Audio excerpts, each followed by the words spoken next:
ከአምስት ወራት በፊት በፓሌሴድ ሰደድ እሳት ከዛ እሳት ወደ ከባድ አውሎ ነፋስ ተለውጦባት በጎርፍ ማዕበል በታጀበው የመሬት መንሸራተት ስትናጥ የነበረችው የካሊፎርኒያ ሎስ አንጀለስ የዝነኛዋ ፊልም ኢንዱስትሪ ሃሊውድ መገኛ ዛሬ ደግሞ ለተከታታይ 3 ቀናት በህዝብ ተቃውሞ ማዕበል መናጧን ተያይዘዋለች። ሪፐብሊካኑ ዶናልድ ትራምፕ ሰነድ አልባ ናቸው የሚሏቸው ዜጎች ወደ ሎስ አንጀለስ ጎዳና ለተቃውሞ ወጥተው ማመሳቸውን ቀጥለዋል። የተቃውሞ መንስኤያቸው ደግሞ ዶናልድ ትራምፕ ስደተኞችን ለማስያዝ የፌደራል ጸጥታ ኃይሎችን በማሰማራት የማሳደድ ስራ ውስጥ ገብተዋል በሚል ሆኗል። ኤፍቢአይ ሳይቀር እናንተ ለብጥብጥ ወደ ጎዳና ውጡ እኛ ደግሞ ዘብጥያ ልናወርዳችሁ ካቴና ይዘን የመጣን ነው ማለቱ በእርግጥም ውጥረቱ ብሔራዊ መሆኑን የሚጠቁም ያደርገዋል። የስደተኞቹ ተቃውሞ ሪፐብሊካኖቹን ከካሊፎርኒያ ዴሞክራት ገዢ ጋቪን ኒውሰምና ከሎስ አንጀለሷ ዴሞክራት ከንቲባ ከረን ባስ ጋር በግልጽ ጸብ ውስጥ አስገብቷቸዋል። ይህ ደግሞ ወትሮውንም ለምርጫ ቅስቀሳ ትልቅ ቦታ የሚሰጠው የስደት ጉዳይ በድጋሜ እዚሁ ካሊፎርኒያ ግዛት ላይ በዴሞክራቶቹና በሪፐብሊካኖቹ ትልቅ መድረክ ሆኖ ብቅ ማለቱን የሚጠቁም አድርጎታል። ለዚህም ነው የካሊፎርኒያው ገዢ ኒውሰም መቆጣጠር የምንችለውን ተቃውሞ ብሔራዊ ዘቡን በማሰማራት ለፖለቲካዊ ሴራ ተጠቅመውበታል፣ ህገወጥ ተግባራቸው ነው የዶናልድ ትራምፕ የማልታቸው ሚስጥር። የሎስ አንጀለስ ከተማ ከንቲባ ባሰም ይህኑ አረጋግጠዋል። በግልጽ ዴሞክራቶቹና ሪፐብሊካኖቹ መካሰስ ውስጥ ገብተዋል። በሎስ አንጀለስ ተሽከርካሪዎች በሳት ጋይተዋል፣ ዘርፊያው በርትቷል። መሀል ሎስ አንጀለስ ከተማ ላይ መሰባሰብ ህገወጥ ነው በሚል ተደንግጓል። የካሊፎርኒያ ጉዳይ እጅግ አሳሳቢ ሆኗል። ዛሬ የዓለማችን መገናኛ ብዙሃን በስፋት ሲዘግቡት የዋሉት ጉዳይ ሆኗል። የካሊፎርኒያው ገዢ ትራምፕ ውጥረቱን ለማባባስ ፈልገዋል፣ ሁኔታዎችን አመቻችተዋል፣ በሳቱ ላይ ነዳጅ ጨምሮበታል ሲሉ ከኤምኤስኤንቢሲ ጋር በነበራቸው ቆይታ ለማረጋገጥ ሞክረዋል። ምንም ይሁን ምን አብረን መስራት ከፈለጉ አብረን እንሰራለን፣ የማይፈልጉ ከሆነ ግን እርሶም የራስዎትን ፖለቲካ ያራምዱ፣ እኛም እንደ ዴሞክራት አቋማለን፣ ነገ ህግ ፊት እንገትራቸዋለን በሚል ዶናልድ ትራምፕንና ሪፐብሊካኖቹን ዝተውባቸዋል። Mr. President, stop. የተከበሩ ፕሬዝዳንት በቃ ያቁሙ። ይህን ማድረግ ህገወጥና ከስነ ምግባር ያፈነገጠ ነው እላለሁ። አሁንም ከስነ ምግባር ውጪ ነው እላለሁ። እርሶ የሚሉት ችግሩን ለመፍታት ያደረኩት ነው። ያን ግን አይደለም የሚያደርጉት። እያደረጉ ያሉት በትክክል የህዝቡን ህይወት ስጋት ውስጥ ማስገባት ነው። ይህ ቁልፍ ቅጽበት ነው። የሚፈልገው ደግሞ ቁርጠኛ አስተዳደር ነው።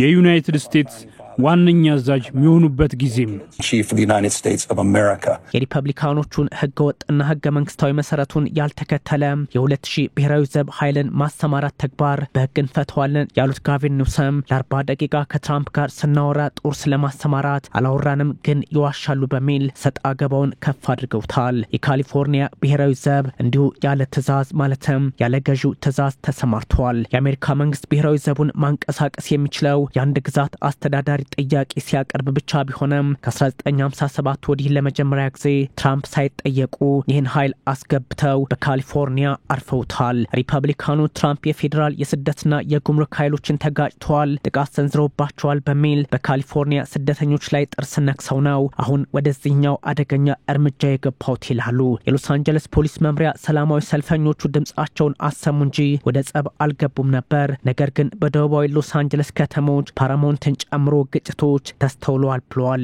የሎስ አንጀለስ ከተማ ከንቲባም ከረን ባስም ሰዎች መብታቸው ነው ለተቃውሞ ወደ ጎዳና መውጣት ይችላሉ፣ ያም ሆኖ ግን በሰላማዊ መንገድ መሆን አለበት ካሉ በኋላ የዶናልድ ትራምፕ አካሄድ ግን እጅግ አስቸጋሪና ለአሜሪካ ስጋት የሚፈጥር ነው ብለውታል። What we're seeing in LA በኤልኤ የምንመለከተው ባስተዳድሩ የተፈጠረ ቀውስ ነው። ሰዎች መብታቸውን በተቃውሞ የማሳየት መብት አላቸው። በሰላማዊ መንገድ መብታቸውን ማሳየትም አለባቸው። በትራምፕ አስተዳደር እጅ ላይ መጫወት አንፈልግም። ከባለስልጣናቱ ጋር በጋራም እየሰራን ነው። ሀብታችንን እያቀናጀን ነው። ነገር ግን በሎስ አንጀለስ እያየነው ያለው ባስተዳድሩ የተቀሰቀሰ ቀውስ ሆኗል። that is provoked by the administration. ተቃውሞና የስደተኞች ጣፈንታ ብቻ ሳይሆን የአሜሪካ ፖለቲካ በዴሞክራቶችና በሪፐብሊካኖቹ አዲስ የማፋለሚያ ሜዳቸው ሆኖ ሎስ አንጀለስ ድጋሜ ብቅ ብለዋል። ጉዳዩን ለማባባስ ትራምፕ ያደረጉት ብሔራዊ ዘብ ማሰማራት ያው አሉታዊ ፍሬውን እያየን ነው ሲሉ የካሊፎርኒያ ዴሞክራቶች እንደሞገዱ ናቸው።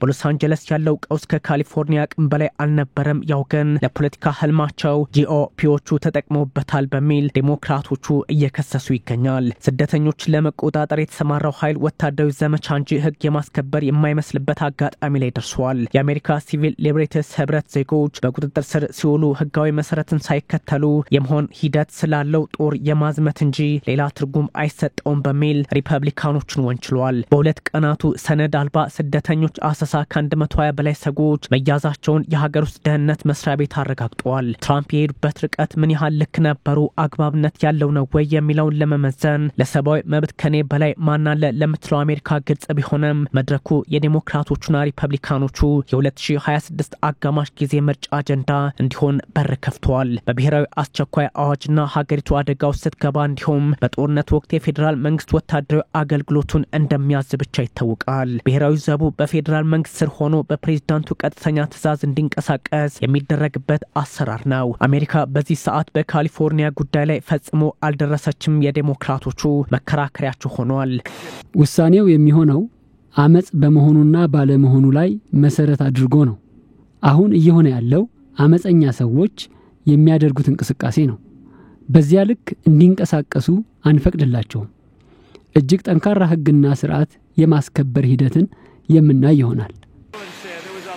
ብሔራዊ ዘቡን ፕሬዝዳንቱ መቆጣጠር የሚችሉት ማለትም በካሊፎርኒያ ያለውን በአንገብጋቢ የተወሰነ ጉዳዮች ላይ ብቻ ነው። ፕሬዝዳንቱ ይህን ማድረግ ይችላሉ ወይስ በሎስ አንጀለስ ጉዳይ ምላሹ ግልጽ ቢሆንም ዋነኛው የትራምፕ ህጋዊ መንገድ ጦር ለማዝመት አመጽ ሲቀሰቀስ የሚመዘዘውን አንቀጽ መሰረት ማድረግ ሆኗል። ትራምፕ ግን ይሄኛውን አካሄድ በራሳቸው መንገድ ተጉዞበታል በሚል ይተቻሉ። የአሜሪካ የፌዴራል ህግ የአመጽ ወቅት አንቀጽ 1807 ፕሬዝዳንቱ የአሜሪካን ብሔራዊ ጦርና ብሔራዊ ዘቡን ወደ ፌዴራሉ አምጥቶ አንድ ግዛት ላይ የተፈጠረን ከባድ ግጭት አመጽና የወንበዴዎችን ድርጊት አለመረጋጋትን መፍትሄ እንዲሰጥ ያደርጋል። የሚደነገገውም አንቀጹ በዚህ ልክ ነበር። ያም ሆኖ ፕሬዝዳንቱ ማሟላት የሚጠበቅበት በርካታ ጉዳይ አለ።